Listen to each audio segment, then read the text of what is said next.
ಸಿಮಿ ಆಕಾಶ್ ಮನೆಗೆ ಪ್ರಸಾದ ಕೊಡೋಕ್ಕೆ ಅಂತ ಬರ್ತಾಳೆ. ಆಗ ಆಕಾಶ್ ಕಾಫಿ ಮಾಡಿ ತಂದು ಕೊಡ್ತಾನೆ. ಆಗ ಸಿಮಿ ಅವನು ಕುರುಡನ ಇಲ್ವಾ ಅಂತ ಚೆಕ್ ಮಾಡೋಕ್ಕೆ ಕಾಫಿಲಿ ಏನೋ ಮಿಕ್ಸ್ ಮಾಡ್ತಾಳೆ ಮತ್ತು ಅವನಿಗೆ ಕುಡಿಯೋಕ್ಕೆ ಹೇಳ್ತಾಳೆ. ಆಗ ಆಕಾಶ್ ಕಾಫಿ ಕಪ್ನ ಕೆಳಗಡೆ ತಳ್ಳಿಬಿಡ್ತಾನೆ. ಆಗ ಸಿಮಿಗೆ ಗೊತ್ತಾಗುತ್ತೆ ಆಕಾಶ್ಗೆ ಕಣ್ಣು ಕಾಣುತ್ತೆ ಅಂತ. ಆಗ ಸಿಮಿ ಅವನ ಕಡೆ ಗನ್ ಪಾಯಿಂಟ್ ಮಾಡ್ತಾಳೆ. ಆಗ ಆಕಾಶ್ ನಾನು ಪಿಯಾನೋ ಕಡೆ ಕಾನ್ಸಂಟ್ರೇಟ್ ಮಾಡೋಕ್ಕೆ ಮತ್ತು ಕುರುಡ ಅಂತ ಕರ್ಟಸಿಯಿಂದ ಚಾನ್ಸ್ ಸಿಗುತ್ತೆ ಅಂತ ಕುರುಡ ಅಂತ ಎಲ್ರಿಗೂ ಹೇಳ್ತಿದ್ದೆ. ಹಾಗೆಯೇ ನೀವು ಮಾಡಿರೋ ಕೊಲೆ ಬಗ್ಗೆ ನಾನು ಯಾರಿಗೂ ಹೇಳಲ್ಲ ಅಂತ ಹೇಳ್ತಾನೆ. ಆದರೆ ಸಿಮಿ ಕಾಫಿಗೆ ಅಲ್ಲದೆ ಮೊದಲೇ ತಂದಿದ್ದ ಪ್ರಸಾದಕ್ಕೆ ಏನೋ ಮಿಕ್ಸ್ ಮಾಡಿರ್ತಾಳೆ. ಆದ್ದರಿಂದ ಅವನು ಅಲ್ಲೇ ಬಿದ್ದೋಗ್ತಾನೆ.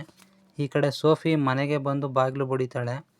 ಆಗ ಸಿಮಿ ಬಾಗಿಲು ತೆಗೆದು ಅವರಿಬ್ಬರಿಗೂ ಅಫೇರ್ ನಡೀತಿದೆ ಅನ್ನೋ ಥರ ತೋರಿಸ್ಕೊಳ್ತಾಳೆ. ಆಗ ಸೋಫಿ ಬೇಜಾರು ಮಾಡಿಕೊಂಡು ಅಲ್ಲಿಂದ ಹೊರಡ್ತಾಳೆ. ಈ ಕಡೆ ಆಕಾಶ್ಗೆ ಎಚ್ಚರ ಆಗುತ್ತೆ. ಆವಾಗ ಅವನಿಗೆ ಗೊತ್ತಾಗುತ್ತೆ ಅವನಿಗೆ ನಿಜವಾಗ್ಲೂ ಕಣ್ಣು ಕಾಣಿಸ್ತಿಲ್ಲ ಅಂತ. ಸಿಮಿ ಮರ್ಡರ್ ಬಗ್ಗೆ ಅವನು ಯಾರಿಗೂ ಹೇಳ್ಬಾರ್ದು ಅಂತ ಅವನ ಕಣ್ಣನ್ನು ಪರ್ಮನೆಂಟಾಗಿ ಬ್ಲೈಂಡ್ ಮಾಡಿಬಿಟ್ಟಿರ್ತಾಳೆ.